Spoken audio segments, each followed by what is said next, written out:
Yeah. That's the secret hack. Welcome to the Tampa Bay Breakfast Club. I'm your brother John. This is Kiana. And I'm the one and only Mr. Edmund who can't hear his mic. Okay. It's all good. I don't need to hear my mic. If you put the earphones on your ear, you might be able to hear the mic. There you go. Try it now. Yeah. How about that? And this program is being brought to you as part of the New Image Project. New Image. Better known as See that? And we'd like to thank y'all for tuning in, helping us to redefine what's cool.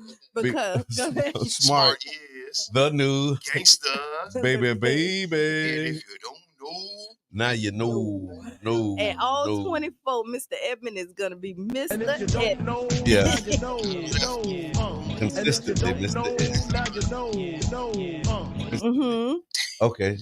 So how you feeling with that? So I just saw this thing. They actually paying people did not go with their phone to have to go. I think they said either a year or a month. It might be a month. I think it's without their phone. They paying you to go a month without your phone. Could you do it? Well, it's Freestyle Friday. Yeah. I'm into multiple streams of income, so you can do a month if you want to pay me for a month without your phone. Yeah. So without your people. Yeah. So without your personal phone, without the smartphone technology, log in, log off. Okay. Yeah. I don't know what the details. Yeah, I could. Facebook all the time. Okay. I can go without Facebook. I know you can. Oh yeah. You have been, we right? all know you can. Like you doing that right now, right? And it ain't been a Facebook Kiana in all year. Right.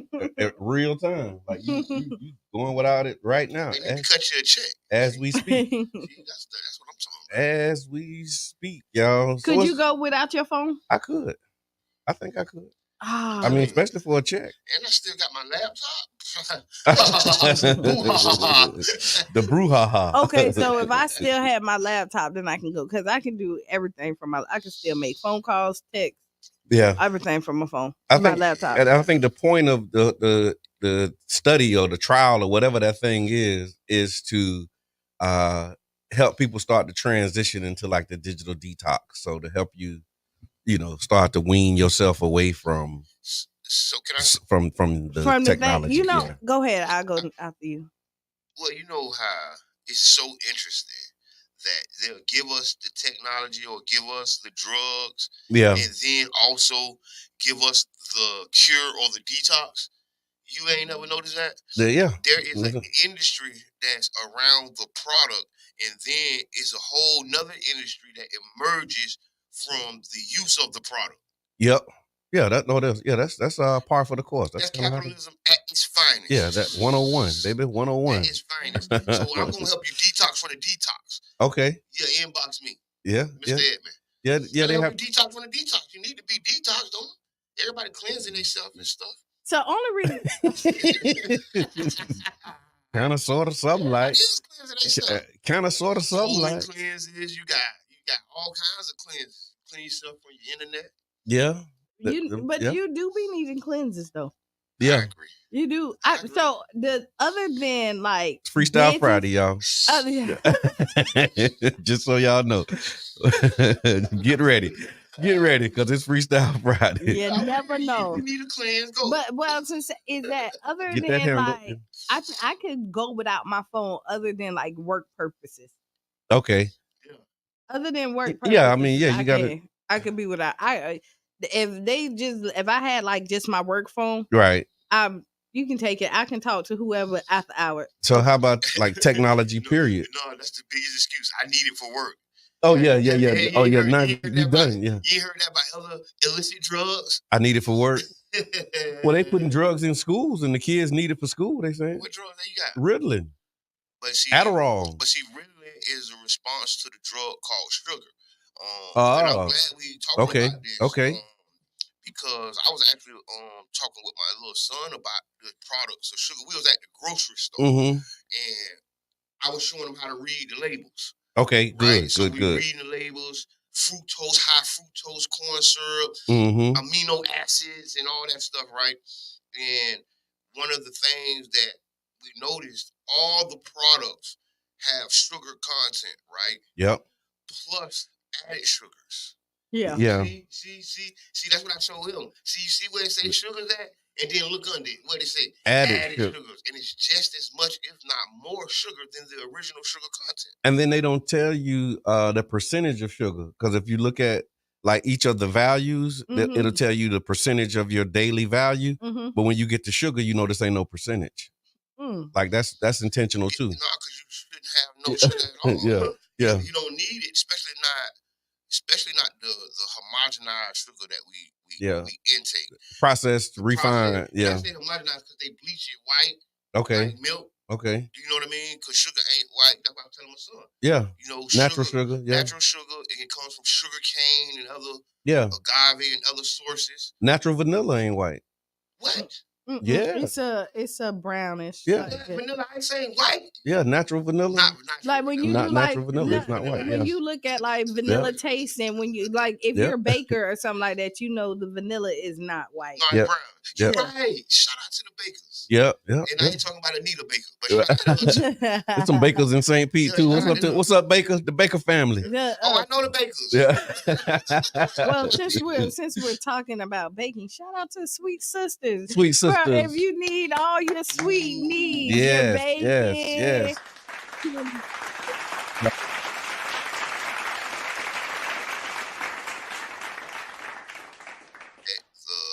Urban Drinkery, and I will be waiting for another coffee cake. Oh, and it was amazing. Listen, we bust that coffee cake down live on TV. You just seen slices disappearing.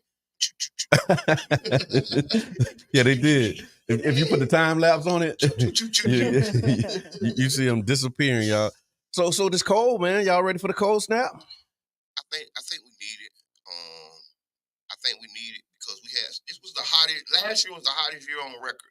Okay. People, we don't look at stuff how it is, but there was never a recorded date of the heat we experienced last year. Okay. Never. Yeah. And instead of just glossing past it and then looking at this cold front, just look at it as the yin to the yang. Right. It was so hot last summer. We may really truly need a colder. So it was hot last. I thought we were gonna have a cold winter. That's how hot it was. Okay, yeah. But so tomorrow, I'm looking at it with the low is 45. Now Sunday. Tomorrow. No. But then 45 tomorrow. Tomorrow, this is the low. Okay. The high is 57. So there ain't not too much high. All the heaters. The high ain't too high tomorrow. Now Sunday. Now Sunday. Okay. 30, 24. The day after tomorrow. The low is 40. The high is 59. And it's supposed to be windy. They should like so that means it's gonna be a wind chill factor. Oh, that's what make it really cold. Did y'all see the wind Buffalo? chill, yeah. Did y'all see Buffalo? Did y'all hear about Chicago? I saw the game. I was watching the game and they had like snow in the stands. It was delayed and then they had the exactly. yeah. And then you heard about Chicago? No, I didn't hear about that. Minus 13. They can't charge their Teslas. I heard about that. Listen, Eric Jackson, what's good, brother? Listen. Yeah, no, I heard that they were having some issues with the electric vehicles in the cold. Listen, what are they electric, what do they attribute that to? I mean, electric is already kind of crazy doing cold weather. Okay. Anyway, right? The electric vehicle or just electric? Period. If okay. you look at Texas, they're looking at their electric grid because it's getting cold. Okay. Right? So they both go hand in hand, and it doesn't help if your car is electric. Listen, it doesn't. So when you think of an electric car, right? And I think I told y'all about the anxiety of the electric car. Very. Yeah. It sounds really good, and I mean Teslas are very nice. But I had anxiety. Like I'm thinking when you had your electric car. Yes, when I. Yeah, like trying to find just not like even a so spot, it's okay when it's like we're good until we not good, right? So we live in Florida. If hurricanes hit, we good until we not. Makes sense to me. No, so like if hurricanes hit and you stuck in gridlock traffic and you run out of electricity, you stuck. Because once the Tesla shut down, like once it runs out, there's no pushing it. It won't even move. You won't move. It's they got so you can't going on. Like you can't like a regular car. A regular car, you can at least get it and push then it and move it out the way. Yeah. No, the Tesla is stuck. And somebody can bring you some gas. Can't nobody bring you no electricity, right? Yes, they can. They can bring you some electricity? Yes. Okay. They got little chargers. Where? Okay. They got portable chargers. Wait, you seen one? You need to keep that in the trunk. Where you seen it at? Yeah. Yeah, you got to. Where did you see it at? They got them. I'm asking you, did you personally see it? They have chargers. Because that are portable. Yeah. Charge you up real quick to get you to a destination. You got to show me. Because like jump boxes, you got a jump box for your car, right? So they got a portable charger. I ran out of electricity. Remember the story about how I ran out of electricity and that they were sending one. They could charge not a Tesla, but the other, like the hybrids. But that was them. See, there's a who number, you call? Yes, there's a number on the bottom of your Tesla that says Tesla rules out of existence, and the guy and they'll be able to get you. The guy got a box that's made for Coach D. Good morning. It's a whole lot, but I'm telling you, it's anxiety. Yeah, Good morning, Coach D. So we got a lot going on, y'all. A lot in the state of Florida. So you got, and this is just kind of a preview for those who are tapping in right now. You got DeSantis Snubs Food for Florida's children. There's a pastor accused of whooping kids who dodges charges. Social media ban for kids under 16, and a jury rejects the police account in a, I say groundbreaking almost, a case of a brother. So we're gonna be talking about that later on in the program. So tag a friend, tap in, and y'all let us know, your thoughts and your views, because it's gonna get real. Yeah. So let's start with the social media with the kids. Okay, let's do this. Let's do these announcements and what's good. Because we got Mitchum services. Yeah, Wednesday. Mitchum services. She calling in on Wednesdays. Okay. Every Wednesday. Shout out Mitchum services. Every Wednesday, Mitchum services is gonna give us a hit. Yes. So we need volunteers at Fairmont Park Elementary for specifically for young black men. And so, and I can get the link and the number and post it for you. But just please accept the challenge, y'all. Right now. We need volunteers over at Fairmont Park Elementary. It's a traditional middle school, and what I'm finding or what I've been seeing, elementary school. Yeah, thank you. It's not a magnet. It's not so it's not getting the attraction of the sexy. The participation. Because you got to do stuff to get into the magnet schools, and so it kind of makes people, be more inclined to contribute. I think I accept the challenge already. Go ahead. And so yep. So no, that's it. That was it. Just we need volunteers for Fairmont Park Elementary. So like the lunch pal program. Lunch pal is good. Yep. So you can be a lunch pal, and I think it's like 30 minutes. What about my what is the cover 2 background check? What do you call it? Level 2 background check. Go talk to him. Just go talk to him. Because this is not go only talk to for him. me, but it's for others. You just got to go talk to him. Go talk to him about. Yeah. If you never tried, the answer is always no. So I told my son that. Yeah. I did. So just pull up and don't be scared to fly. Don't be scared to fly. And the way that they talking about it, like they need the help. They need the help. They need the support. Yeah. Since I know the community, I'm from the community. I live in that community. I work, play in that community. Yeah. So I think giving back to Fairmont Park would not be an impossible task. It's not. So I would like somebody to join me. Oh yeah. If you want, because a lot of people have been reaching out to me about how to get involved. Yeah. You want to get involved. If an easy way for you to get involved, you may not be into politics. Yeah. Let's volunteer to Fairmont Park. Let's take some brothers down there. That's right. Because we know how important black men is to the education of other black children. That's right. Not just black boys. Yeah. Black children. Yeah. A good black man is in the circumference of that child. The success is even more attainable. Right on. Safe Streets for All. We're doing a walking audit January 22nd. And we're doing 2 audits. And so the Safe Streets for All is a part of the Forward Pinellas Initiative. We're doing Safe Streets, and we're going to do a walking audit of 49th Street. Shout out to Fusion 49th. And so this will be 2 p.m. on Monday. Shouts out Fancy Nancy. Yeah, she leading the charge, man. We had a meeting earlier. Councilmember O'Hara. Yep. Everybody who involved, man. A lot of the business owners. Councilmember Brother John Muhammad. Yep. Leadership at its finest. Big facts. Big facts. And so 2 p.m. On Monday the 22nd, and then 5:30. So there'll be 2 walking audits for those who can make it at 2. We're doing like 2 to 4, and then we're going to do another one at 5:30 to 7:30. and we're going to walk the streets. And so we'll be able to see like the daytime, what it looked like in the daytime, and then see what it looked like at night. I'm very inspired by the Fusion 49 movement. I'm very inspired by, I can't wait to see what's next. 18th Avenue, yeah. Okay, council member, 18th Avenue, and then we're going to come on down to 16th Street. Yeah, we coming to 16th Street. Slide around the corner yeah. Oh yeah, no, we going. It's like 7 corridors. Yeah. How you moving? Yeah. So 49th Street, then we going down 18th Avenue, then hit 16th Street, then going to 5th Avenue, another one. You know. Yeah. And then up 5th Avenue, then we got the Deuces. Yeah. But the Deuces, they kind of up. You know what I mean? So. I was talking to somebody about that because they asked me about the 16th Street. And I was like, 16th Street has a business district. They do. They have been up and running. They have meetings. And a lot of people don't know that those brothers, because it was, as far as I knew, some brothers who organized that. Yeah. Was it Alvin? Alvin. Man, listen. Yeah.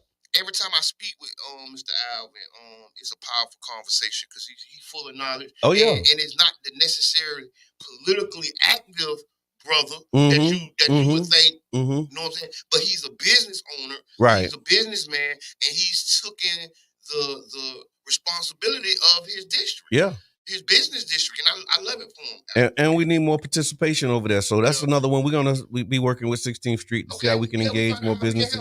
That's what I'm loving that part of the work, man. That's the fun part. Also the team number 9720 Robotics Club. So reaching out to high school students. We're starting a robotics club in St. Petersburg. You can apply at www.727robotics.com.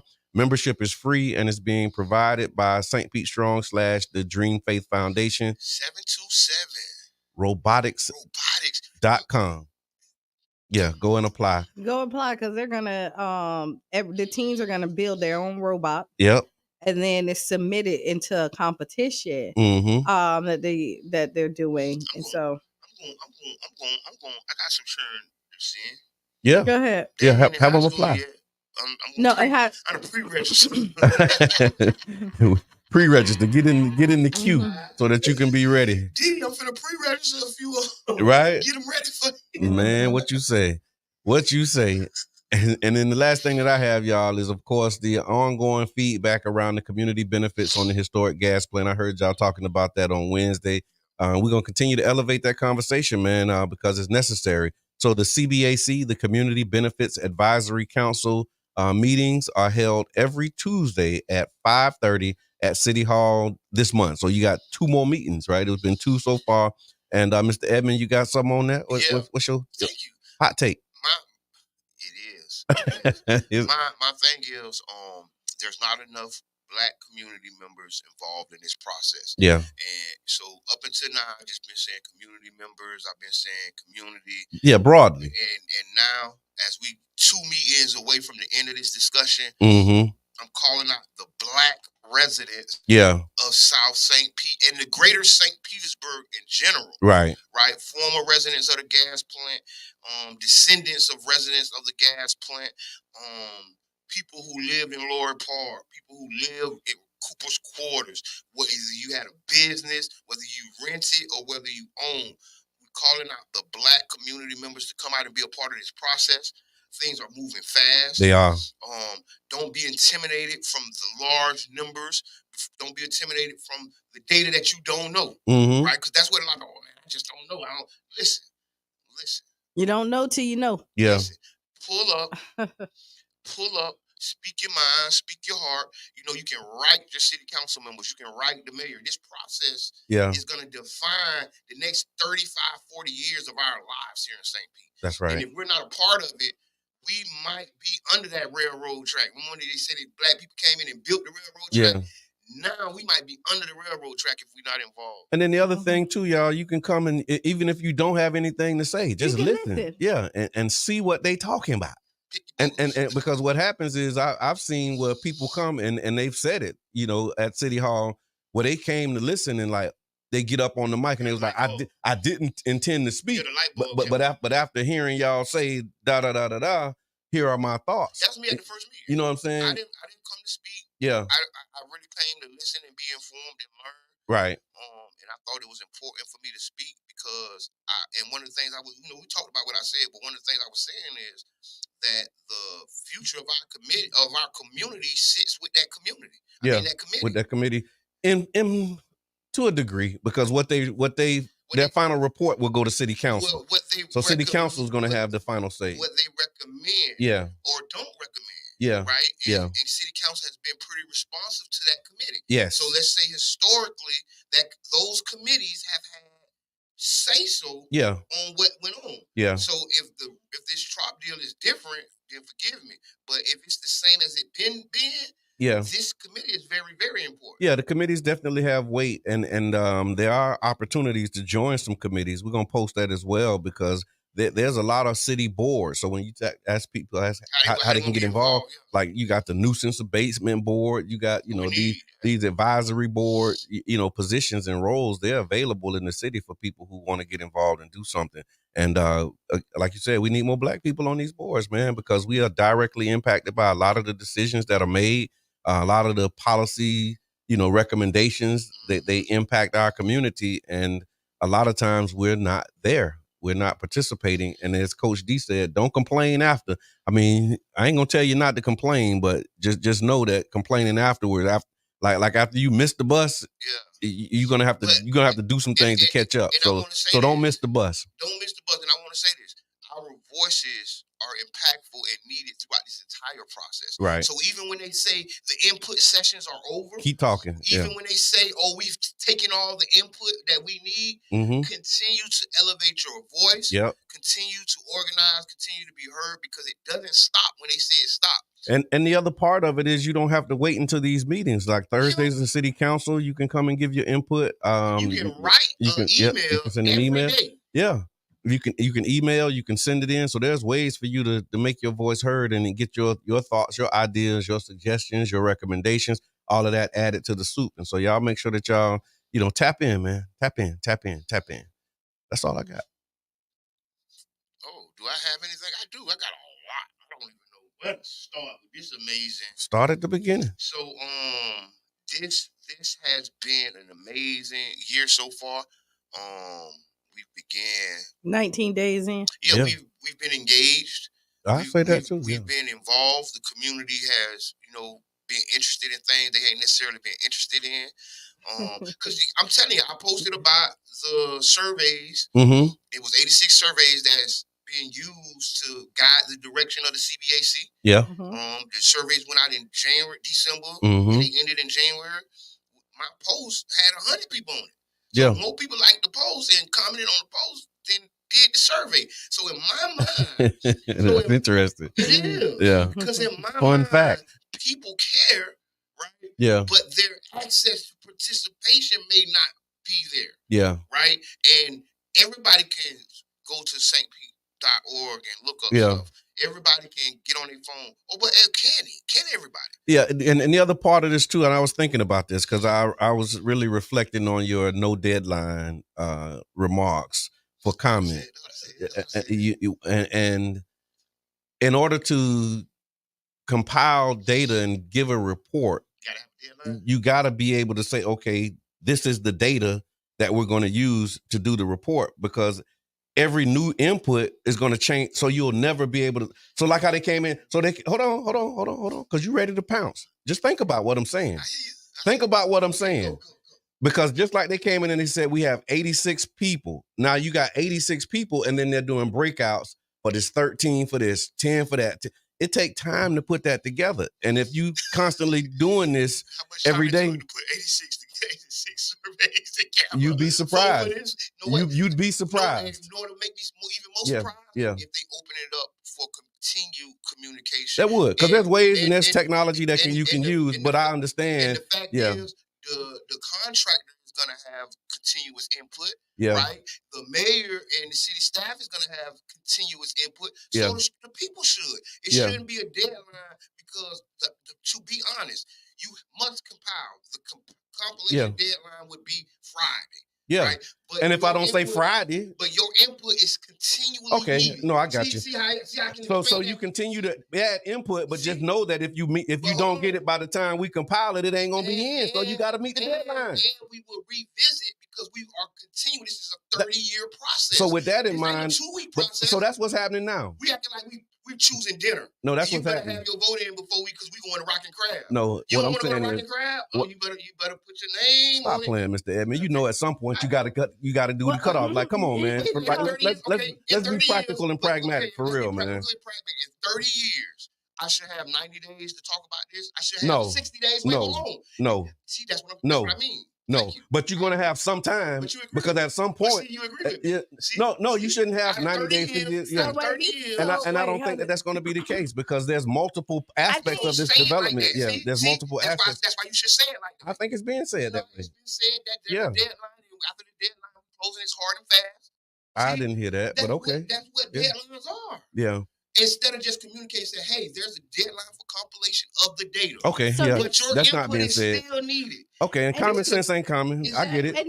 No, common sense ain't common because people don't think with the fact that we got to compile this data and give you a report, so we have to stop at some point. But historical knowledge don't tell us that, hey, we still have more opportunities to contribute. What happened? That's what we've been saying. That's why we said, okay, I said the online submissions closed December 31st. However, there's still opportunities for you to engage. You can come to the CBA because I've been saying it. You have.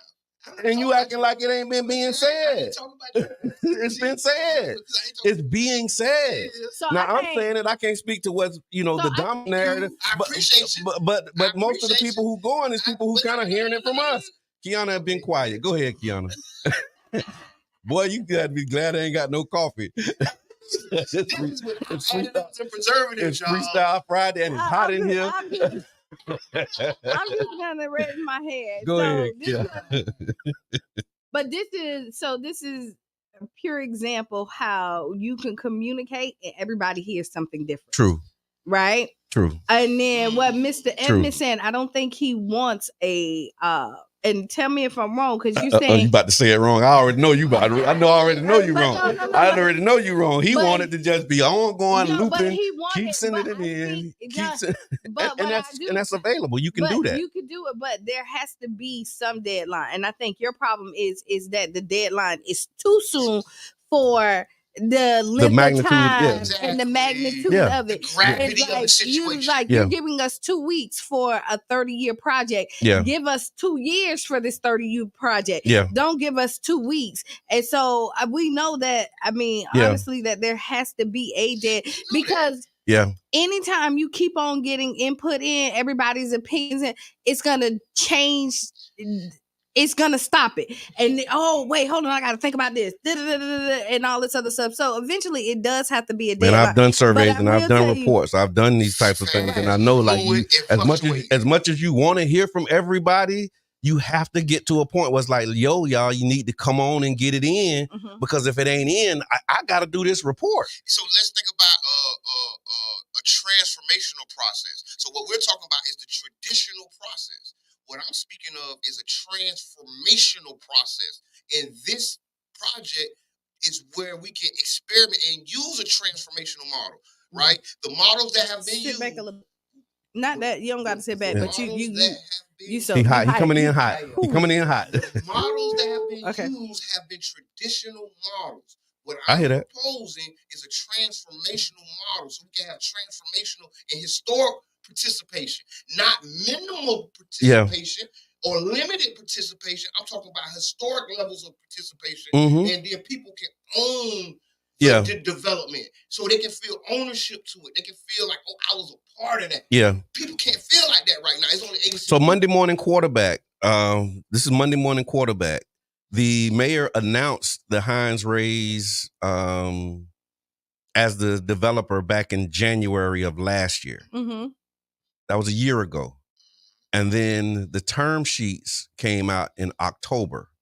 So if we thinking about how we engage, when that announcement was made that the Heinz raise will be doing the development of the Tropicana field, like that's the organizing moment. So what I'm saying is it ain't like it's been a 30-day process and we saying you got 2 weeks and 30 days. Like we've been talking about this. We've done RSVP. Again, I'm not here to defend anything. I'm contextualizing it for you to understand that there's a context to this is happening. Days.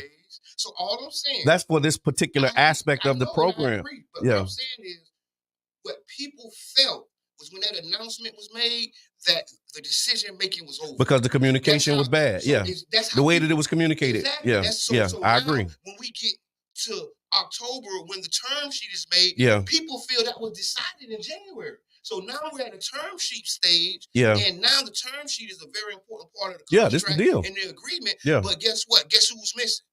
The community. Yeah. Guess who's missing? In December, they put out a survey for the CBAC to make their recommendations upon, and that was for 30 days, right? And so now the CBC, so in total for the CBCA process, it's only been 60 days of input. Yeah, because a part of the CBA process is you after you identify the project, then you identify people in the area who are going to serve on the CBAC, who are in the area that the project is affected. That take a little bit of time to get the people. We have to vote on the people. We have to appoint the people. We have to orient the people to what they're doing and give them term sheets, like all of this stuff. So it's cycles, and that's what I'm saying. We got to understand the cycle. But not saying that, and we can make adjustments and changes to the cycle. We have to if we want the input that you're saying. Like we have to make those changes. You're looking at two different aspects. You're the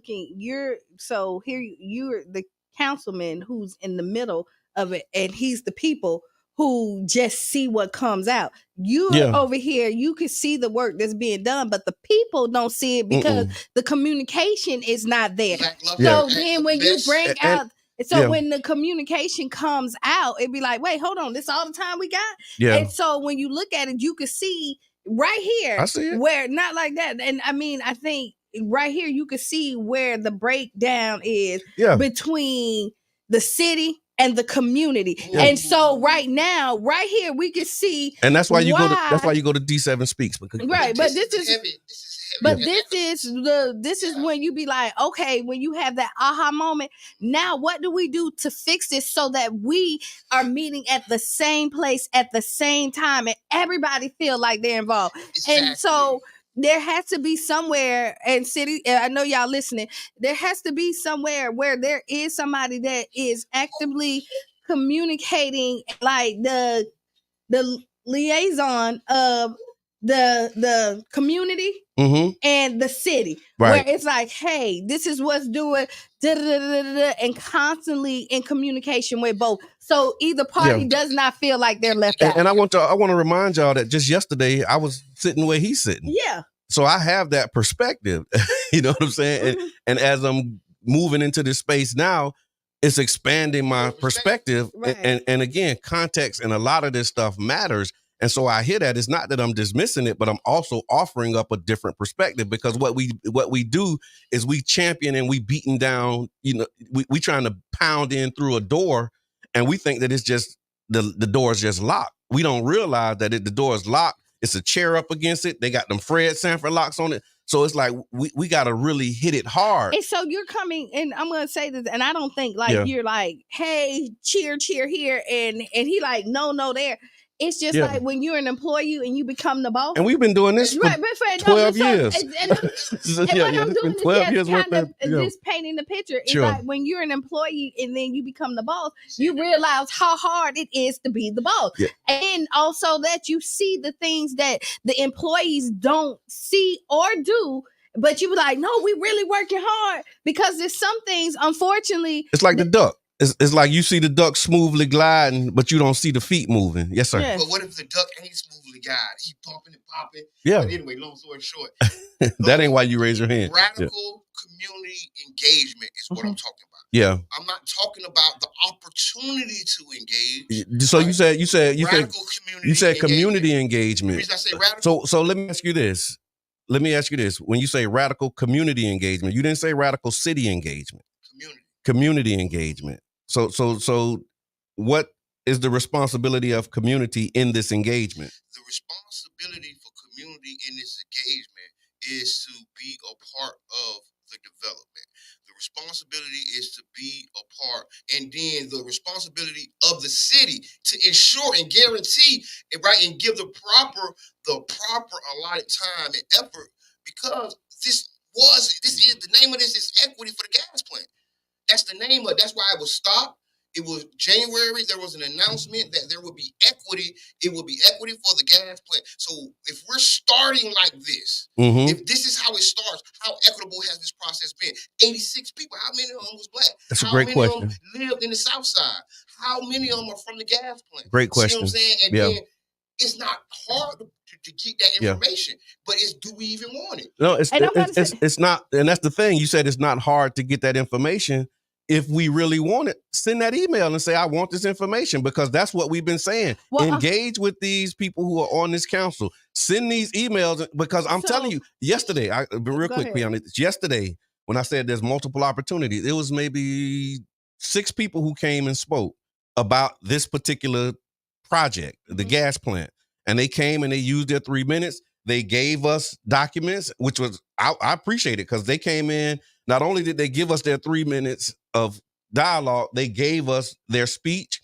They highlighted the points that they wanted, and then they emailed us the questions that they want to be introduced into this process.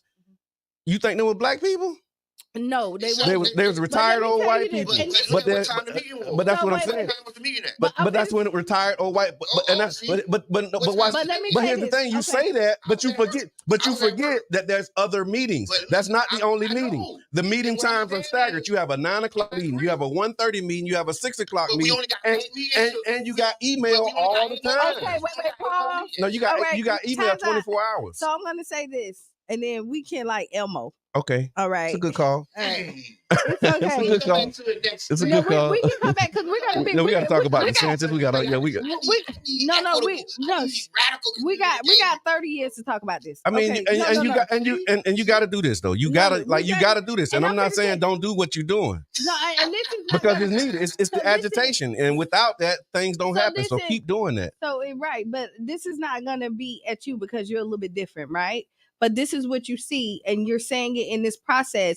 You have the access to email me, right? You have access to put your communication in. Now, this is the problem that I have. That when you wanted me to vote you in, you came to me. You came to me. Right on. Right on. I hear that. I hear that loud and clear. Yeah, I hear that loud and clear. So just say amen. And let her keep going. Amen. When you wanted my vote, you came to me. When you wanted my vote, you came to me. You came to me and you made me feel important. I hear that. But now it's like, I hear that. oh, if you want something done, you come to us. No. Come and knock on my door. If it's that important, it was that important for you to get my vote. It's that important to make sure that my vote is heard for this this decision. Don't switch it and be like, come to me, because I didn't have to come to you to get your vote. You came to me, so let's keep it like that, and that's it. All right. I think you can drop the mic on that. You can drop the mic on that one. So look, the CBAC meetings, y'all, the next 2 Tuesdays in January. So it's 5:30 at City Hall. Make sure that you're there, because that's an opportunity to engage, but not the only opportunity. You can send your emails, you can make your phone calls, you can request meetings, you can do all the things that it takes to engage with the people who you have put in these offices. Remember, the elections is a hiring process. So we hired these people to serve us. You know what I'm saying? And so if you're not happy with their service, let them know. It's a way that you do that. And if you want them to improve their service, that's a part of the feedback. That's how I look at this. This is a feedback loop, saying, okay, here's what y'all presented. Here's how we received it. Here's how we can move forward. And y'all know this, my whole thing is co-governance. This is how we're going to do it. It's not going to happen with the city and the people. It's going to happen with us understanding that we are the city. Yeah. And I saw King Reno, shout out to Miss Peanut. He was like, man, we are the city, y'all. We keep saying the city, like the city is some external entity. We're not realizing we are the city. An example of how we did that is on my timeline right now was when the city locked down MLK and the city came to City Hall and said, don't do that no more. And now we getting, and 5 years later, now we saying, oh man, that was good. I like how they handled that. But it didn't just happen because the city decided. It happened because the city, the people came and said, change this. We don't like this. And that's what I'm saying. It's going to be, it's a marriage. And we got to engage in this relationship and really start to have the communication flowing in this relationship to say, you know what? I like this part, but I don't like this part. We need to be able to make these changes and make these adjustments. That's how this stuff works. That's how it happens. So city, capital C, and city, little c, right? But the reality is, right, that there is a huge disconnect. There's a huge communication gap, right? And we know it. We know there's an unequitable communication gap because there's a digital divide. Everybody ain't got emails. The email system is not evenly yoked, right? It's not even. I'll put the link in here, Maria. It's a system where if you have an email. Yeah, communication is key. That's what Maria said. And I agree with the digital divide. Somebody said, why does Mr. Edmund Mike sound like that? That's when that was earlier. Okay, that was earlier. Yeah, that was earlier. So Maria, I put a link in there, and at that link, you can get all of the information. So it's Freestyle Friday. Caller, we got 5 minutes before the break. What's on your mind? Oh, and I'm in here for it, too. So first and foremost, we sitting back watching the team that got the lowest payroll in the MLB, period, point blank, really just trying to play us. So you're right. It's not on the elected officials. It is on the community.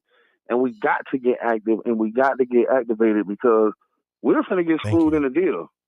Everybody sitting on the city council, the mayor, none of these people will be in this position by the time this deal actually takes place. So it's not on y'all. Yeah. But what we can lay, go ahead, bro. No, go ahead. You got the mic. But what we can lay is, just like Kiana said, this is a voting year. Yeah, it is. It's an election year. So when you're asking for our votes and we're saying, hey, we don't want this, because at this point, the way I'm looking at it is we don't even want the raise here. Because we're making this deal with the perception that they're going to be valuable and make money and pay us back. And it's still a chance that we can get stuck with this tax bill. Oh no, we gonna get stuck with the tax bill. No, we gonna exactly. No, so we need to take more time to look deep into this deal, bro. Like we can't let them rush us through this deal because we finna get screwed as a community. And I hear that, and that's thank you for that call, King Jab. And all right, Jab, I'm hanging up. No, I want to say this in response to King Jab real quick. Because he can drop off, but I just wanted to acknowledge what he said about the election year, because it is an election year, and every year, when you have elections, you have what they call election issues. And if this is an issue for you that's of that magnitude, then when you interviewing the candidates, when people who asking you, when they come to your church or they come to your whatever they come to, you ask them where you at on the gas plant. And if they're not where you want them to be, then that will help determine how you vote. That's another part of the process, because it's a hiring. Again, when they come in these candidate forums, and we come, because I'm going to be coming too, these are interviews. And when you ask us, the way we respond to your issues is how you make your decision on whether or not you're going to support that person and vote for them. It's kind of straightforward. What happened to the referendum process? The process where the community votes on major expenditures that the city does. So the peer, it went through a referendum process, which was tremendously less amount of money, tremendously less time. But then, great point. But then we have a 30-year project that doesn't make the referendum process. Yeah. And I'll tell you, there was a proposal to do that. And the majority of the council, we needed a supermajority in order to do it, and we didn't have a supermajority. I know. I watched the meeting. Yeah. So it was a rhetorical question. Yeah. No, but for the people who not in these spaces, they don't know that that's a rhetorical question like that. No, it really happened. Like there was a conversation about sending this to not even sending it to referendum. The vote that we made was to send it to a committee to discuss having a referendum. And they shot it down. Why they shot it down? Because we needed a supermajority, and we didn't have a supermajority. And they said we voted for them to make these decisions. That was a part of the dialogue as well. Yes. And the truth of the matter is, that was a wrong perspective. When you have an expenditure this large and a construction this long, the only proper process is referendum. So that's the only proper process because. No, I'm laughing because I'm like I'm laughing because I was watching the show Wednesday, and y'all spent about 45 minutes on this topic on Wednesday, and then on Thursday I saw that the voice of the people. So I want y'all to know, man, that I appreciate this level of engagement in this space. I would like to encourage you all to continue to use your voice, use your influence to invite other people to get engaged in the process. So not just social media, they watching social, but like using these official processes where so we can really test the system like this. That's the whole Brother John on city council experiment. Like we testing these theories. You see what I'm saying? Like that's what, like me being here is an experiment. Like we're testing it to see if it really worked, to say so that we can, once my term is up, I can say, you know what, y'all, it either works like it say it do, or it don't work. We can change it like they say we can, or we can't change it and we need to do something different. Like this is an experiment in electoral politics and in governance and how we're going to engage for the long term. And so like right now, we're asking you, test the system. That was Stokely Carmichael's philosophy with SNCC when he said they didn't think that the voting registration move and they didn't think it was going to work. They just did it to test the system. And they was surprised with the outcomes.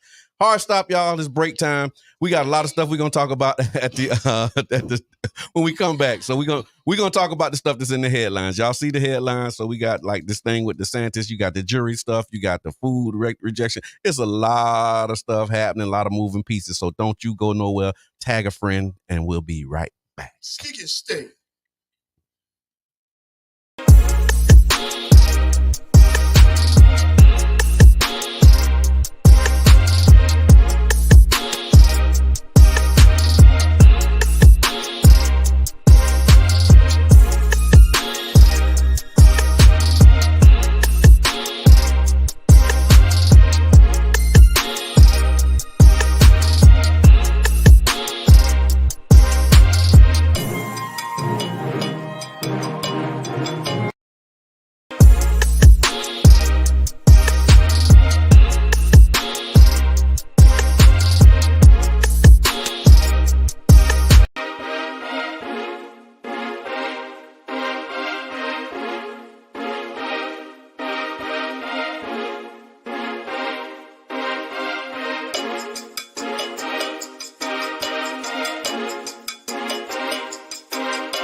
like that. We're back.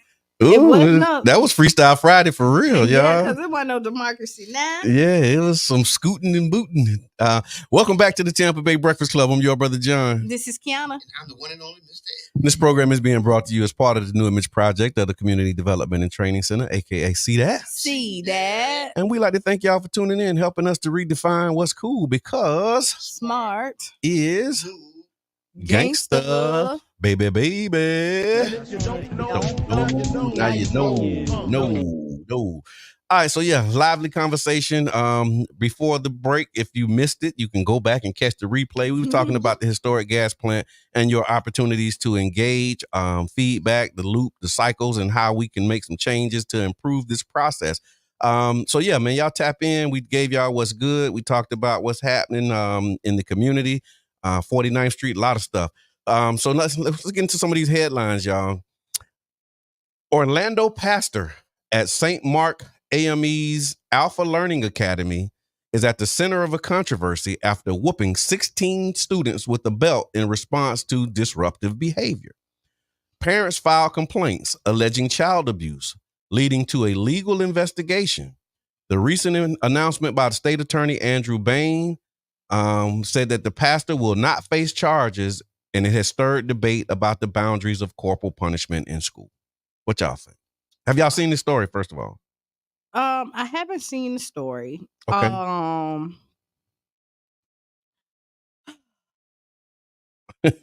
This is just some people don't hit their children.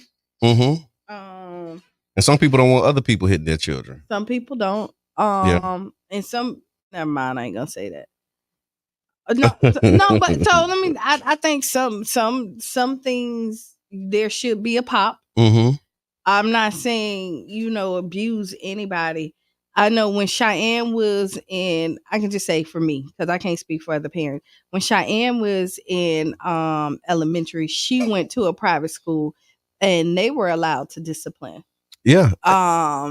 And that's one, some of the points in this conversation. They said in November, parents reported that senior leader Mark of St. Mark AME Church administered corporal punishment to fourth grade students using a leather belt. The parents claimed that they did not consent to such disciplinary measures.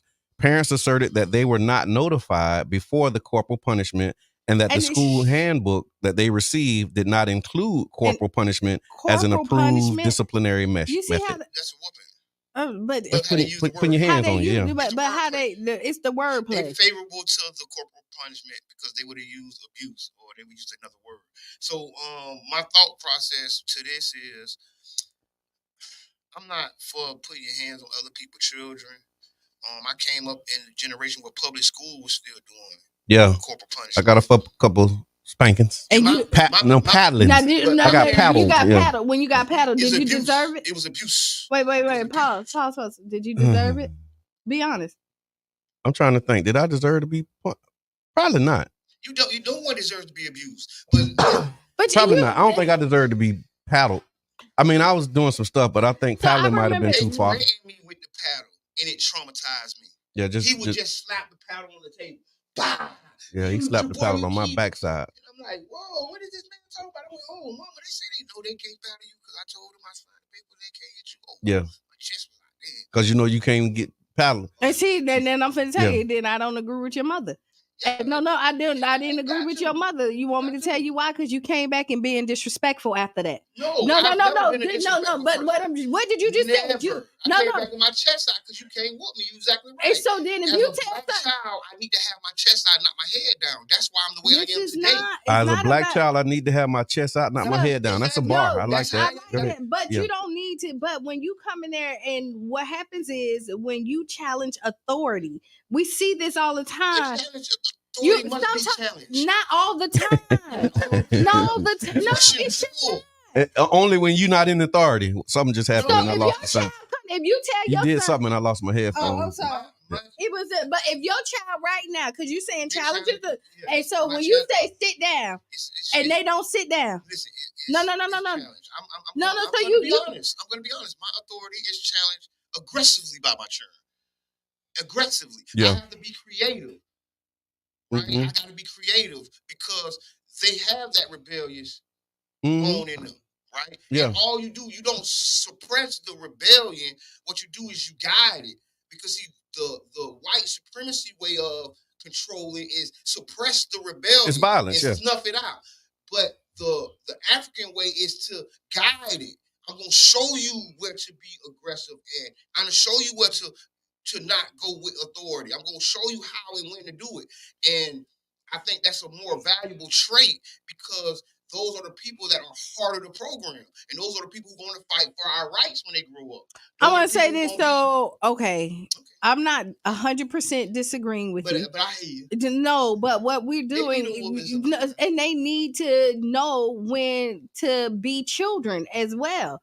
Like, there's a fine line, and this is why you have these schools that's out of control, and then you mad because your child is now locked up at school, but they challenged everybody there when they needed to just shut up because the parents needed to come in there and challenge the authority. Because they were there to learn or do something. Everything is not a challenge, and what you're teaching your children is that you can be out of place. Because here's what I've seen too. I'm finna pick on Mr. Edmond. I've seen you agree with things and still challenge it. Yes, I mean, he'll agree 99.9%, but his challenge will make you think that he don't agree. Like, I've seen you do that.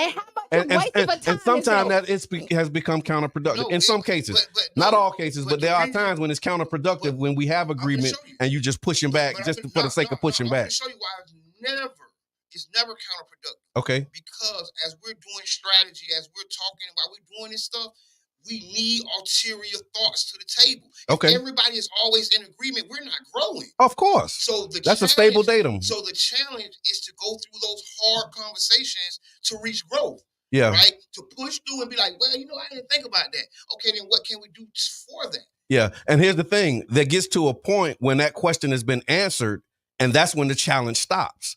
Because it's like, okay, we went through that process. We made the challenge, and then we said, what can we do? We've explored these options, and then at a certain point, when does the challenge what? I'm going to say, yeah, the challenge never stops. The process must be checked, rechecked. It's like trial by fire. If you're mulching something into lava, it has to hold up every time. Okay. Every time. And that doesn't mean so when do you pull it out of the fire and have your finished product? You pull it out, and guess what? You melt your finished product, and then we say that's not enough now, we put it back in and then recreate. But I'm saying when we realize that it's enough, do we put it back in just for the sake of putting it back in? Because that's what some of these loops become. It's like, no, I agree with you, but what I'm saying is that at some point you pull it out and you put that gold chain on, and you don't look at it and say, oh, you know what, it's nice, but let me see if it'll stand up to the fire still. Now you might do your diamond tester, you might test your diamonds. And when does the challenge become disruptive? Right? So this is when you're saying that you need a healthy balance. And when you're telling your children, and this is just me, when you go in and tell them like straight up, like, and I think your mama probably did a great job with you. Yeah. When your mama come in there and said, oh, no, they can't do that. And then when you went in there and somebody said, I'm going to paddle you. But you know what? When you said it was trauma, and even he said that he might, you do this, you're going to do it again. You wasn't thinking about doing it again because you thought you were going to get paddled. But as soon as, wait. As soon as you find out you're not getting paddled, it changes your posture. Come in there, but you need order when you know that there's no consequence. So order is not tied to trauma. What we're talking about is consequences for your actions. Yeah, to punitive consequences. Yeah, which is pain and abuse. So when you realize, and that's not the only way. I agree. And so when you realize, no, here's what I'm hearing. When you realize, and this ain't on, so but when you realize, you gotta twist it somewhere. When you realize that it was something, you moved some kind of way in it. Don't worry. But when you realize that there is no consequence, or the consequence for you, sound like a shade tree mechanic. Try it now. Nah, it ain't back. And I'm finna just ride out. Oh, I see it. I go, okay, wait. See what happened? What happened? No. You see what happened? Just keep doing your thing, and I'll keep them. I'll keep them on, so just in case. But yeah, so the thought that I had is gone. So here's what they said. Then we can move off of this story. So Florida law and intent. So Florida law grants teachers and school personnel the authority to maintain discipline, exempting them from potential charges if discipline aligns with parental expectations. The decision not to press charges was influenced by the requirement of proving intent to cause injury. There you go. It's on now. It was on. It's just really low on this one. Okay, gotcha. Yep, it's on. Thank you, Kiana. So what the reason that he wasn't charged was because they said he didn't have intent to cause harm. And that's what you have to prove when you're trying to prove abuse, is that he was doing it intentionally to cause injury, and that could not be established beyond a reasonable doubt. And so the church issued a statement expressing their cooperation with law enforcement and revealed that no criminal charges are being filed because there was no intent to cause harm. Good morning, Sharonda. They are now working internally to decide the pastor's tenure and the future operations of the school. And so the incident at St. Mark Alpha Learning, it ignited debates like we have it now around corporal punishment in schools, with the state attorney's decision not to press charges, raising questions about the legal boundaries of disciplinary actions. The school is now facing internal decisions about the pastor's tenure and operational policies, emphasizing the need for clear guidelines and communication between schools, parents, and authorities. I do. You agree with that? I agree with clear communication between parents and authorities and teachers. Yeah, because they didn't know that they were sending their children in there to get spanked, and they was gonna get it if they could have. They ain't send them to get spanked, and he ain't look at them coming in saying, "I'm finna whoop y'all," but it was a disciplinary tactic. All right, so the you say all right, but I mean, it's just there's no right or wrong. Well, it's just perspective and what you want. Yeah, but I'm gonna tell you, if you don't figure out what your disciplinarian action is for your children, somebody else will, and that means the prison system. Mm-hmm. You know what I mean? And you could say whatever you want. There still need to be, for me, and I'll say this, there still need to be something that guides them, because a lot of times your actions will make it worse, especially if you're not guided right. Yeah. Somebody do something to you and then you do something even worse. Now I can't defend you like I need to because you overstepped your boundaries in this situation. I hear that. That's the speech. All right. Next story. And this is not only Florida, but there has been 15 Republican-led states, including Alabama, Alaska, Florida, Georgia, Idaho, and a bunch of other ones. They opted out of the Biden administration's Summer Electronic Benefit Transfer Program, EBT. The initiative, approved by Congress in 2022, aims to combat food insecurity among low-income families during the summer months and provides $120 per child, per eligible child. So the summer EBT program was set to launch this year. It intends to address the food insecurity during the summer months. Despite concerns about the administrative costs and skepticism about welfare, 35 states, including all 5 U.S. territories, embraced the program, accepting to the funding to help with groceries. I'm going to just kind of make this long story short. Bottom line is the federal government put out a few $1 billion to be able to help offset the cost of groceries in the summertime. Because, you know, when kids ain't in school, they eating up all the stuff in the household. Yeah. Thank God my kids grown. But you know, that summer, or some people just can't afford it during the month. Especially if you live here in Florida, you see how high rent is and everything else. That summer food bill. And so this program was put in place to address that and to help offset that, where they was going to give you money on your EBT card to help pay for food during the summer months. And 15 states, including Florida, refused to take that money just on political grounds. Thoughts? Well, we see that DeSantis refused money all the time, right? Mm-hmm. Yep. And some of this stuff is needed, but I feel like when we sit up there and talk about like how much money is spent out in the government, and I'd rather for it to come to us than to go to other countries. Right. I'll say that. Mr. Edmond, your thoughts on them sending this money back, man? I think it's a common practice. They send money back all the time. I don't agree with it, but I think it's politically motivated because people don't vote for people who haven't done things for them. So a lot of Republican families use these assistances as well. And if they don't get the money, guess what? you're not going to vote for me. It's just like when Trump put his name on the checks. Ain't nobody turning them checks down. But for the long story short, it's a way for the Republican governments to retain Republican voters, because if a politician doesn't do something for you, you're not going to vote for them. So you're saying his constituents, the people of Florida, it's more white people. The people who voted for DeSantis, they don't want him to accept that money, and so he's not accepting that money. No, I didn't say that. No, I'm trying. I'm just my repeat back what I'm hearing, the way I'm understanding. Help me if I'm not understanding it right. The Republicans are not taking the money so that their voters don't get a benefit from a Democratic elected office. When you say their voters don't get a benefit. So if you're a Republican and she a Democrat, I give both of y'all $100 a piece. Okay. Your Republican governor gonna be saying, why are you giving them $100?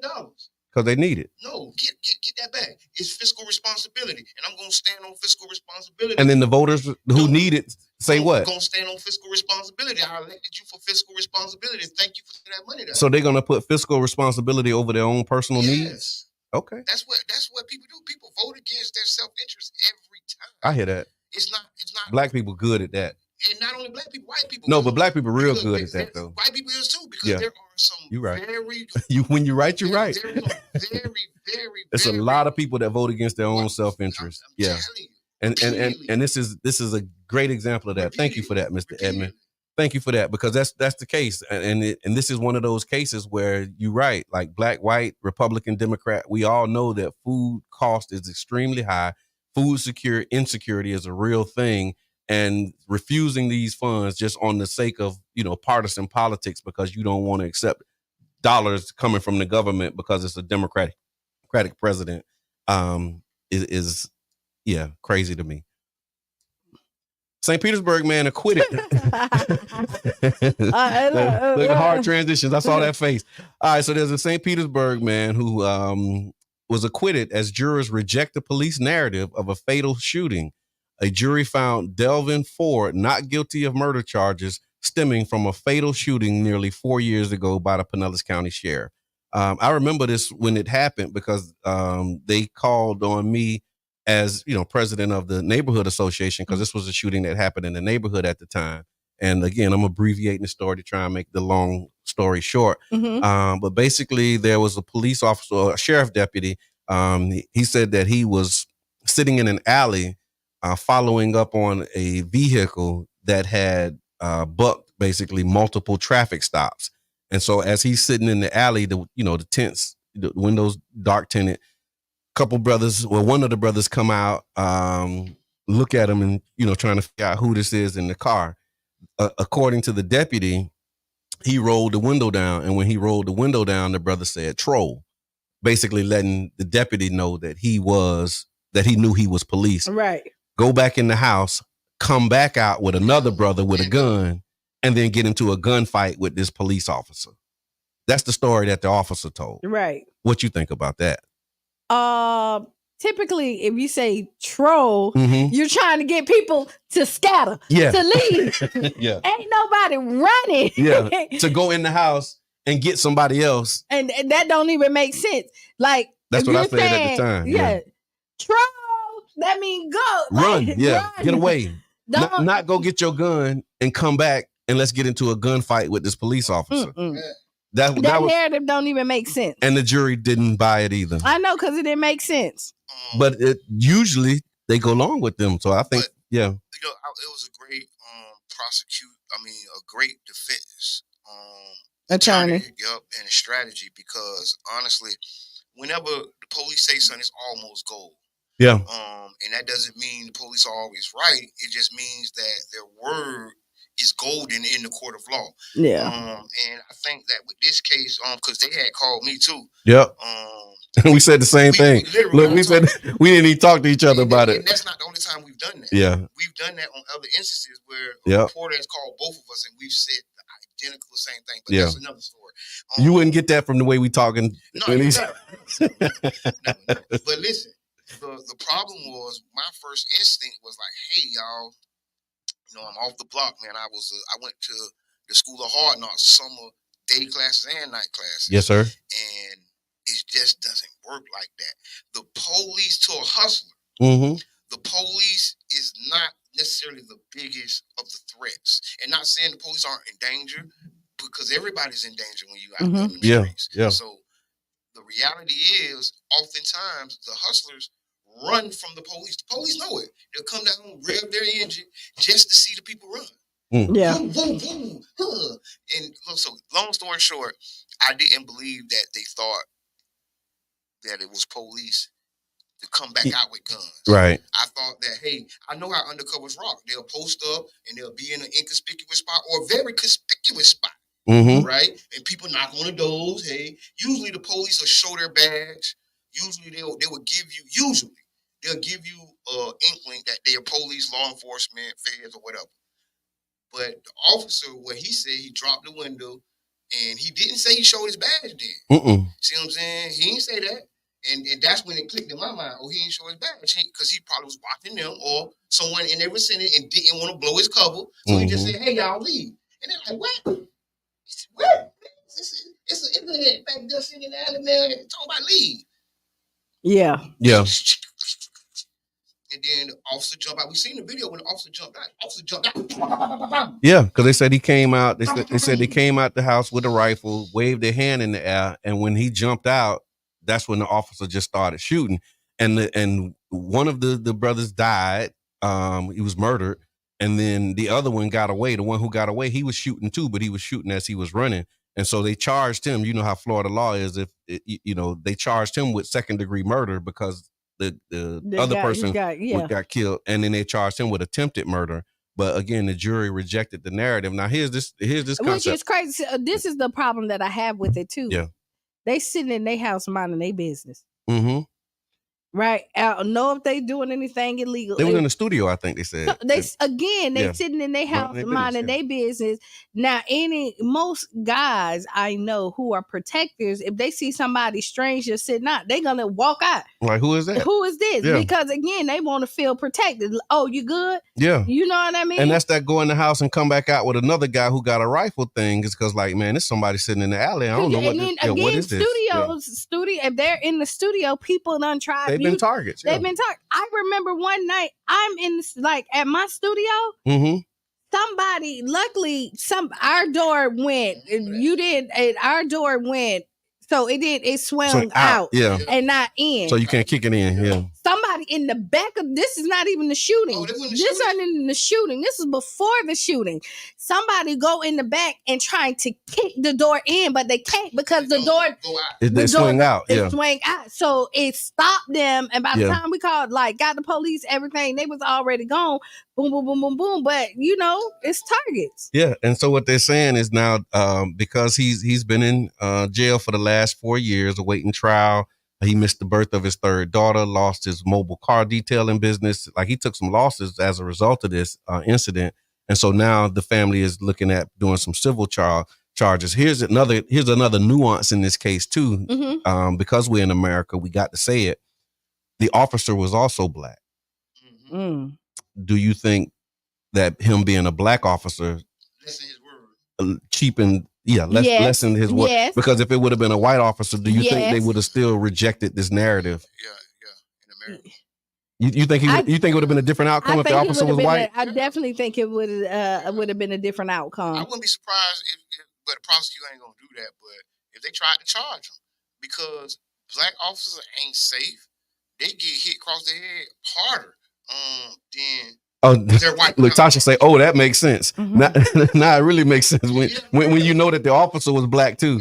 And then it's just like it's a victory, but is it a victory? You know what I mean? Yeah. And it's like on either end. So only reason why you're gonna take this narrative is because he was a black officer, so you didn't value him as much as your white officer. Because we see where we can clearly see evidence when the white officer is wrong and he's acquitted. Yeah, you don't know what happened before the video started. That's the one that they hit us with, right? So shout out to them and that family. But I thought that was interesting, and it's like almost historic just to see that. You know what I'm saying? Like to see somebody actually win a case that we believe they should have won. Because I mean, like I said, when they interviewed and they asked us at the time, and they said this is the police version of, and I'm like, that don't even sound right. But then that sound way left, just from my understanding of the culture. Very left. Yeah. But this is then the struggle of the black and blue. Yeah. Is real. Yeah. Is that the police that's in blue feel like they got to go extra hard sometimes in the black community, or they don't. You know what I mean? So yeah. You know, they feel like black police showing out for the white cop. Yeah. We got to get a police officer in here. We do. Yeah, we ain't on that. But what I and I support the police officers. This ain't me like bashing police. Like I support it, and never. That's right. Because when the news person called me, one of the things that they were using to prove that this man was guilty was his criminal record. Yep. And the first thing I said is, I don't even see a violent charge there, buddy. Yeah, in his record that they. I see, you know what I'm saying? He may have a hustler record and running and doing whatever he's doing. There's no violent pattern to follow. Right. You know what I mean? As far as looking at his record, and just to use that you got a record as the justification. That's not right. You can't do people like that. And they tried. And that's a flaw in the system where they're rewarded for doing that. Oh, he got a record. Oh, he got a record. That's what they say. He got a record. He got a record. Listen, man. The way the criminal justice system set up, 1 out of 10 of us, 5 of us got one. Yeah, for real. Straight up. Yeah. So with that, another thing too, I think shout out to the jury and those who accepted those notices for jury duty, because as a registered voter, you can serve on juries, and a lot of times we don't want to be on them juries. So listen, man. No, you don't want to be. Sure, listen. COVID saved me because they tried to get me on federal. And look, this was January 2020, so I guess they was probably picking juries at some point during this. I was getting so many letters from the federal for being a federal juror. Yeah. And it's a little different from the state. Yeah. When you send it, they send you a letter, you go. The federal system, when you got to fill out information, they want you to. Yeah. As a juror? Yes. You bucking? They don't want you to be like a criminal of the cloth. Like, oh yeah, does your cousin, have your family been in jail? But, and I didn't, so that would disqualify you from being a jury. But when I didn't fill out the first one,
mama, that's him. Right. I'm telling you. Right. All right, so we're having some technical difficulties just for people in our Facebook audience, and so you're gonna see the sound is changed while we're working through those technical challenges. We lost internet, and so but we're still on the live stream. So thank y'all for sticking in with us. But you can hear our voice. The sound might have changed, but we still here for you and making sure. We're trying to rock and roll. Yeah, we rocking and rolling. So yeah, you're gonna be able to hear us. You can also go to 99jamstheberg.com. The sound is loud and clear on 99jamstheberg.com. And that way you can get that quality sound that you're looking for to hear from the Tampa Bay Breakfast Club. But we thank y'all for sticking in. There's some people who still rocking with us. They didn't even leave when they saw that the stream went down. So thank y'all for that. We appreciate y'all's support. Another one of the stories that we had was about the Florida House. They're on the verge of passing a contentious bill, HB 1, which is aimed at restricting social media use for children under 16. It's sparking debate about the constitutional rights and parental authority.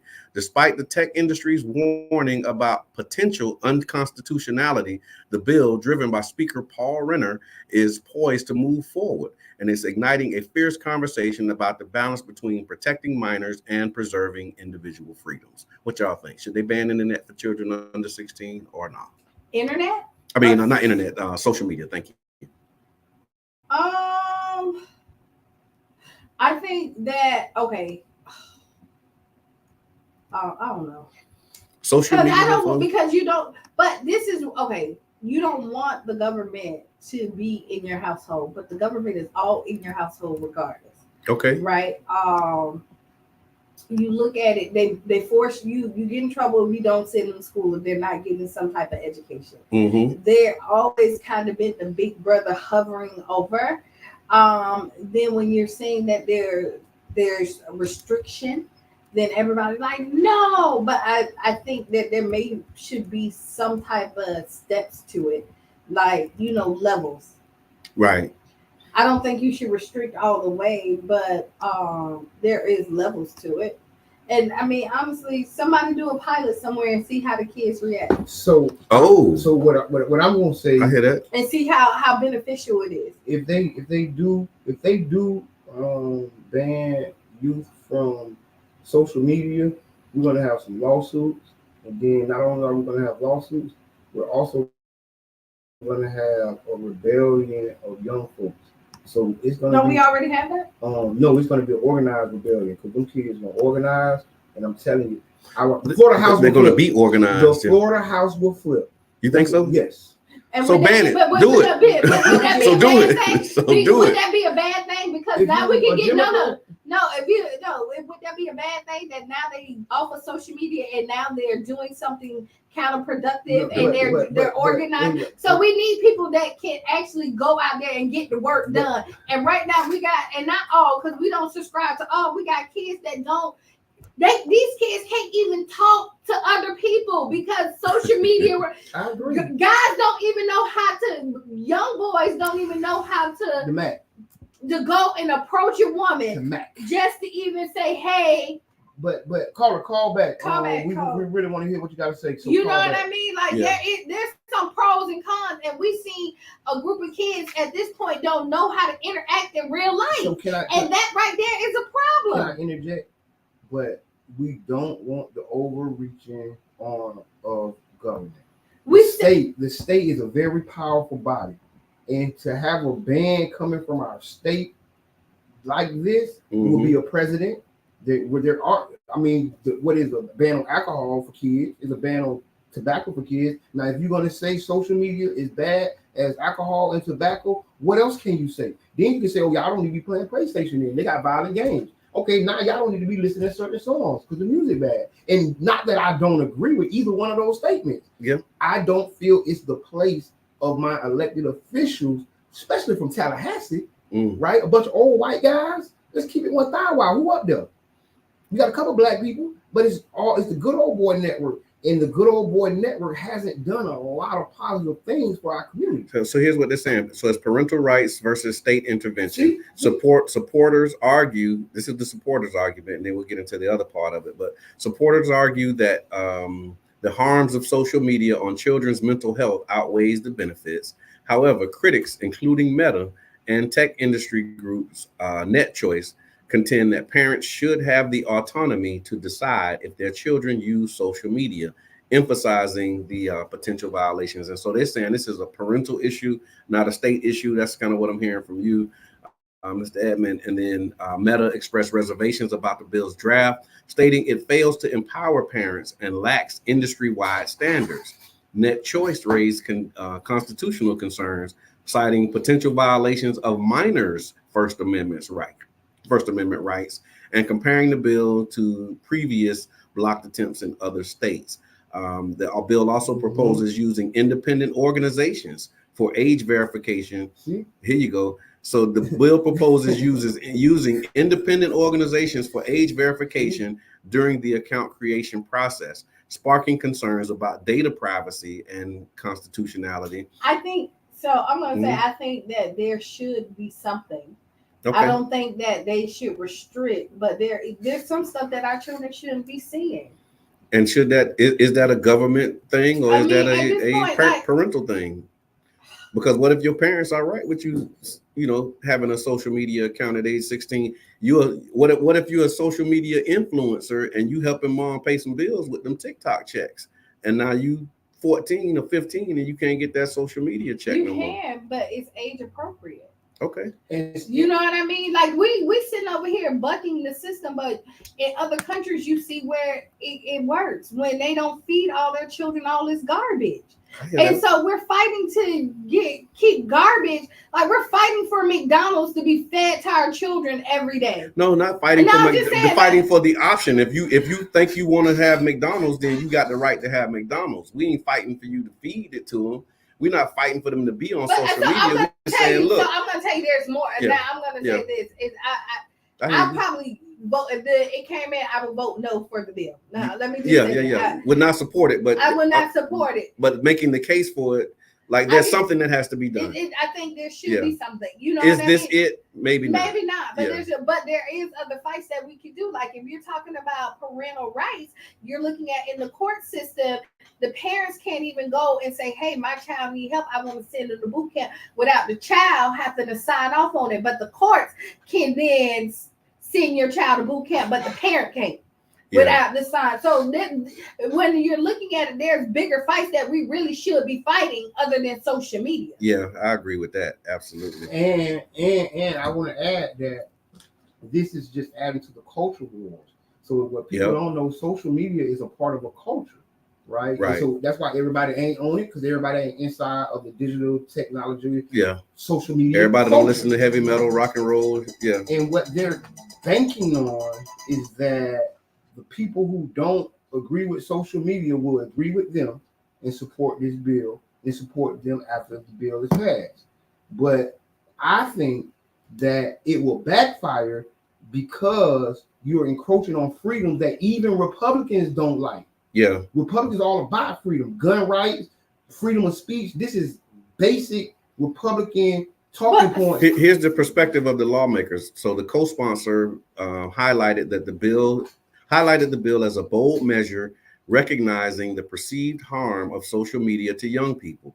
The co-sponsor argued that there is a compelling state interest in protecting children from the content and addictive features of social media platforms. That's what they're saying. It's like it's impacting your mental health and it's addictive. And I think so. When I think of it, is when your kids go to the movies, right? Mm-hmm. There's PG movies that they can go without the parent, right on. And then there's other movies that they say, "Hey, you can't come in here without a parent, somebody 16 and older with you." Now the parent can go and buy the ticket and let you go in, but there is some guidelines, and again, it's go back to the parent if they allow you, but then you can't say, "Oh, you're feeding my children all this stuff and they're ruined because of social media." Okay, so let's put these guidelines in. If it's this, you don't have to be there, but your parent has to sign off if you want them to be, and it's 16 and up over here to see the whole algorithm. Because I've seen that on YouTube too. Like they have, when you uploading videos, they'll ask you, is this content, designed for children? And if you put yes, it is, then there's like a double click on that where there's other certain types of things that you have to have if you're expressly, explicitly making content for kids. So yeah, this is an ongoing debate, y'all. The Florida House. Go ahead, Mr. Edmund. All I wanted to say is the difference between a kid watching an R-rated movie at the movie theaters or at home. Because as a parent, I can let my child watch anything I want. Okay. As a parent, there's no law to stop me from doing that. And I dare you to make a law. Yeah. That say, hey, if you show movies in your house to kids underage, you're going to jail. And that's what she's saying. This is doing. Yeah. And so now you're in my house. Okay. I guarantee that's right. I agree with that. I guarantee you. There's going to be Republicans stand up against it and because you're infringing. Because it passed the House Judiciary Committee. Yeah, no, I want to just finish that point. It was 17-5, and it was a long party lines. So I want to say, so it's crazy, but then that same parent will, if their child go and shoot up a school, blame the video game that they watch and that they bought for their child. No. But what I'm saying is that's the same parent will then go sue. Yeah. Go again. I'm gonna say this: the same parent who say, "Let me be the parent. Don't tell me what I could do." Then your child go shoot up, do something stupid, and then they're gonna blame social media and then go sue whoever. Meta because you allowed my child to have access. Now I just said, let's put some restriction and let you take responsibility. Yeah, like how they got on TV. Like you can, and I think they have that now. So this is one of those laws that don't really need to be a law because they have things in place for parental supervision. Like you can put blocks on social media accounts, but that's the thing. Like, are you really following your children and what they're doing and how they're engaging with social media? So like parents because don't want restrictions. So parents don't want their parental rights taken. Okay, fine. Just sign off. Take responsibility for it all. Yeah. So that this is like the disclosure. Like you step in this room, I'm saying this was going on, and now you need to sign off right here to say that you own all of this. Right.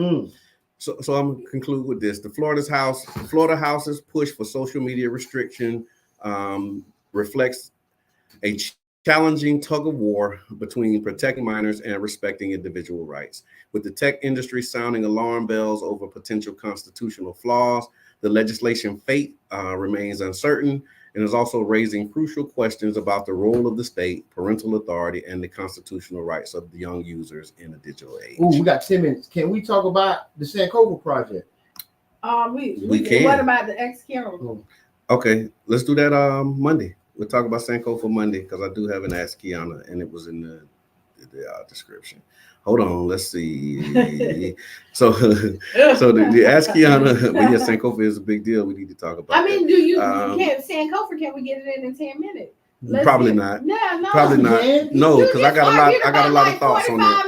Yeah, I got a lot of thoughts on that. So we'll talk about that when we have a little more time. So here's today's Ask Kiana. And Ask Kiana, we hot. Ain't never been this hot in here. So hot we broke the internet and everything. That's why the internet stopped. Right. I can't take no more. I can't take it no more. I'm out. Where's our woke brother? No, it's the government. They don't want us on the internet. They done cut our connection. They don't want us on the internet. All right, so ask Kiana question of the day. Hey, Kiana, I've been reflecting on the changes in my relationship lately. My wife and I have both put on a few pounds over the years, but I still find her incredibly attractive. Lately, though, I've noticed a shift in our intimacy. She appears less responsive and sometimes even annoyed when I try to connect with her romantically. How can I navigate these changes together and rebuild the physical connection that's vital to our relationship? Your insights would mean a lot. Thanks. This is kind of like what we talked about on Monday, too. Physical attraction. It is so. There's a disconnect somewhere. And just gonna go. I'm always gonna tell you, it goes back to communication. And look at, so even though you're physically attracted to her, you may be doing something that's not attractive. Okay. It's making it. So it might not just be the few pounds. No, it may not be the few pounds. It may be like I keep on asking you to take out the garbage and you won't. You know what I mean? And now you want to and then jiggy. I'm coming home to you want to get jiggy in the garbage stank. Oh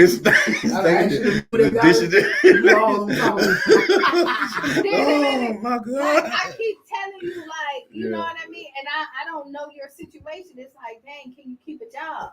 Okay. You know what I mean? Can you help me with these bills? Type of stuff. You know, there's other things that add to the attraction other than physical.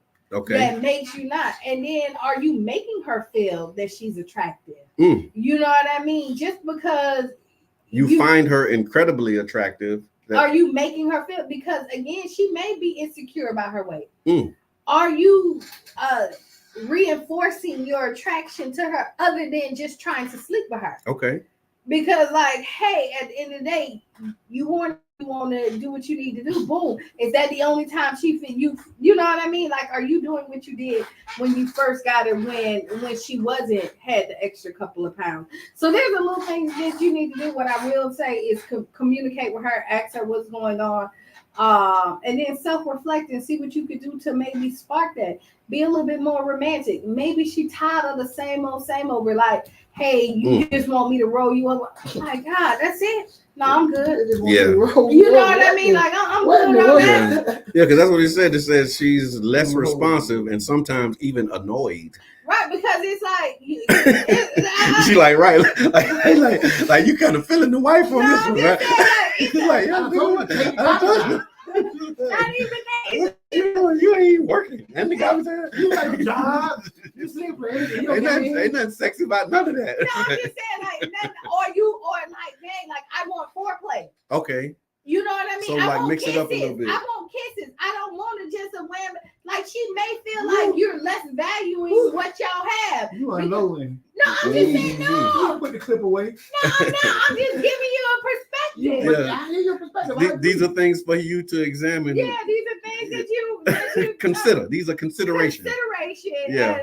Of all these things. So take out the garbage. Go play. Go get a job. Make sure you're working. Make sure you make her feel sexy. Yeah. No, we taking notes. We taking notes. This is my takeaway. These are my takeaways.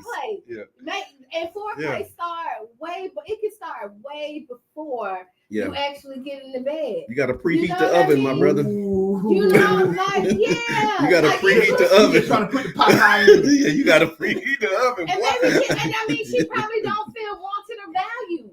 And a lot of times that stuff, plays a thing. Hey, I've been asking you to take me out on dates. Now I done been rolling over for you every day, but you can't take me out on a date. No, I ain't giving you. I asked you to take the garbage out. How many more times you gotta take it? But I hear that. It's the small things because that does it. And I bet you if you tweak those things, it'll probably tweak her reaction to you too. Right. You know what I mean? Right. And heck, she might be tired. It's a lot of stuff like that. Yeah.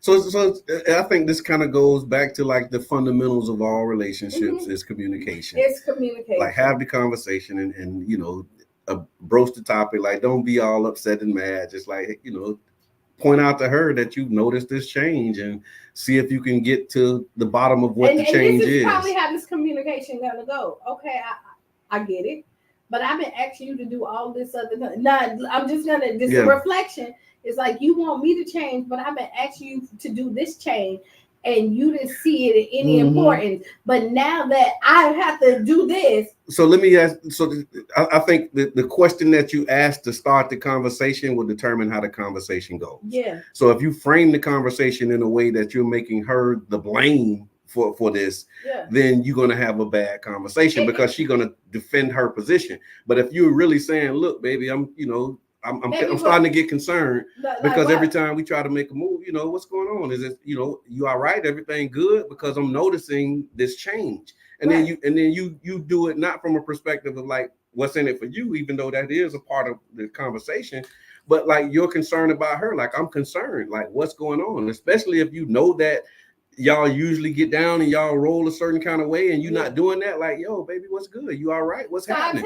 And then you might find out, maybe she got some health challenges. Maybe like you'll find out from her, but you gotta like. It could be a lot of things. Now, I'm not just putting it on you. Yeah. Maybe she been asking, and now she cheating. She don't want. You know what that means? You know what that means? Jody got your girl and gone.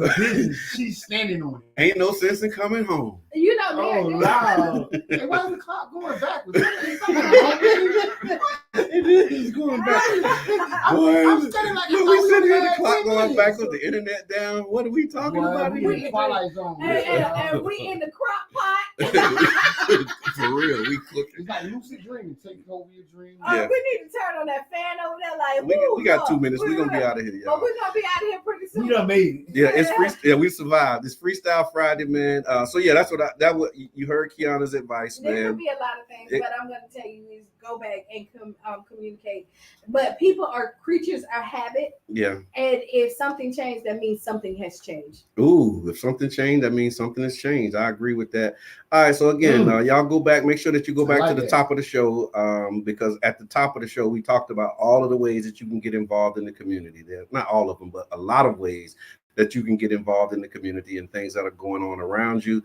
So y'all go back. If you missed the beginning of the program, go back and check that out, because that's really important to us, making sure that you know that you can get involved with Fairmont Park Elementary, knowing that you can do this walking audit with us. There's a robotics club that's happening. The historic gas plant is cooking, man. And so y'all make sure that you tap in, get the information that you need in order to make the decisions that you need to make. And that'll be my final thought, y'all. There's more that needs to be done than needs to be said. What's your final thoughts? My final thought is I want to second what Brother John saying. Get involved. There's more ways to get involved than one. I plan to go out there to Fairmont Park and find out, get questions, put thing in the thing. Yep. Because we can go as a team, y'all. If you scared, you ain't never done anything like this. That's right. We can team up. We can go together, and we can take ownership of our community one step at a time by helping our schools. I repeat, we can take ownership of our community one step at a time by helping our schools. Right on. All right. Be the change you want to be. Write down those 5 things. Enjoy this weekend. And that's really it. Yeah, stay warm. Y'all bundle up, man. Say a prayer for the people who ain't got no roof over their head, man. Give up a blanket. Yeah. Pray, and then take somebody a blanket or a even jacket. take socks. Even socks. Yeah. Or donate a heater. Yeah. Right? Because I was just thinking heaters going to be high price right now. If somebody you know is kind of cold in their building, take them a heater. Yeah. Show some love. But contribute, because it's cold weather out here. Everybody ain't got what we got. So be mindful of that. This has been the Tampa Bay Breakfast Club. I'm your brother John. This is Kiana. This is the one and only Mr. Ed. And we out. We out.